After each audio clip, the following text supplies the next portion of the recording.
Hey everybody, this is Lance from datatraders.com. Got my father is the best element. It should be a compound though, more than one element, chemistry teacher. Anyway, this video I wanted to go over SVOL. It's a Simplify Volatility ETF. I'm going to go over a strategy of what I'm going to be entering in and buying positions in my Roth IRA. I'm going to start doing a small position this year. Already maxed out the Roth IRA for 2024. So in the beginning of 2025, I'll be adding quite a bit more to the strategy. I'm going to go over what it is, where the dividends come from, and wanting to get pretty good entry prices. I'll share my screen real quick. So that's XVIX, XVOL. XVOL is a Simplify Volatility Premium ETF from Simplify, and they are 5-star Morningstar. They are able to get a lot of income via volatility trades. Essentially, they're going to be looking at the VIX futures and then selling a small amount on the difference between the second month and the first month volatility. So if you go to vixcentral.com, you can see in this green line is a current volatility around 16.5. And then in contango, where the second month volatility is higher than the first month, essentially they're going to be taking advantage of this by doing spreads on these. So they're able to get the difference of the back month and the front month volatilities. If you look at the sector, it has a decent amount in bonds. It only does this with a small percent of the actual volatility trades, so it doesn't do 100% of it. And you can see that it has other positions like aggregate bonds, stable income, high yield, and whatnot. They also do a slight hedge by buying VIX calls when volatility might spike up, so you won't have a dramatic decrease in the price. So what's good about this position is they pay a very stable dividend of $30 a share. And right now the price is 22.24. So if you take $30 a share, divided by 22.24, so we bought 100 shares, you're going to get about 1.3%. And this is a monthly payer. So every month you could get about 1.3% on dividends compared to what the current share price is. Now, obviously, that could change if the share price changes, but it's a pretty good dividend to get. You get 1.3% times a month times 12 months, looking at almost a 16% dividend yield per year. And the way this is set up is you should be able to not have very dramatic changes in the share price, but it will dramatically change when the VIX spikes. So if you look at the Volmageddon event in early August, when we went from around 17 to a high in the 65s, settled at around 38, when the VIX volatility went up a lot, if you look at the SVOL volatility, actually the price of it dropped quite a bit at that point.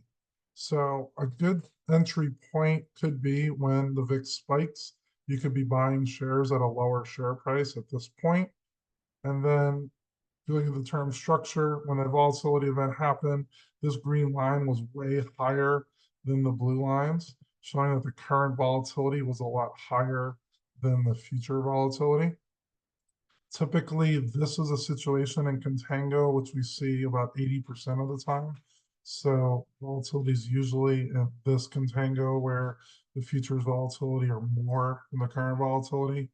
When we had that VIX spike, this was in backwardation pretty temporarily, where if you see the term structure, this green line was way above it. So these are good times possibly to get a good entry point in, because as it gets into contango, it's taking advantage of this difference in the curve of the blue futures volatility, and then you could get more funds at that point. If you look at SVOL, it's been relatively stable in most of 2024 when the volatility was staying in the mid-teens. Obviously, the volatility spiked here. You could have got a better entry point than when the VIX came back to normal-ish levels of 2024, around 16. You see how the share price recovered. It did do that again recently, where it went down around $21. you look at the VIX at that point, we did have a smaller spike then as well. So this could have been another good entry point and when to enter these positions. So what I'm going to plan to do is look at, I'm going to look at getting volatility spikes. Whenever the volatility spikes happen, I'm going to be buying some shares of SVOL. I'm doing my Roth IRA, so those are already after-tax funds. You won't need to pay taxes on the dividends, and I'd recommend doing it in a Roth IRA or retirement account, just because the paying taxes on those dividends could add up a bit. And then just going to reinvest dividends into more shares of SVOL and keep that dividend tree, so to speak, growing. So then get a pretty decent position over many years. It won't be immediately. So I like some of these higher dividend yield ETFs. I'm not going to do a large percent of my Roth IRA on it, but think about 2.5% in SVOL, and then I'm looking at around 2 to 2.5% on a few slightly higher yields, like RQI is a CEF for real estate. EOS is for mostly the tech sector. They do a little bit of covered calls, and it's going to be looking at a small percent, maybe up to 10% or so of my Roth IRA in these higher dividend type ETFs. Primarily, my Roth IRA is more long-term buy and hold ETFs. I have a lot in SCHD, which is a high dividend fund. I have quite a bit in SLYV, AVDV. Those are small cap value funds.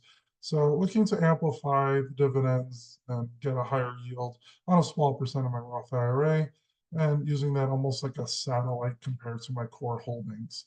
So if you're interested in SVOL, let me know in the comments down below. If you are looking at any other higher dividend yield ETFs, also leave a comment down below. Thanks for watching, and see you guys on the next one.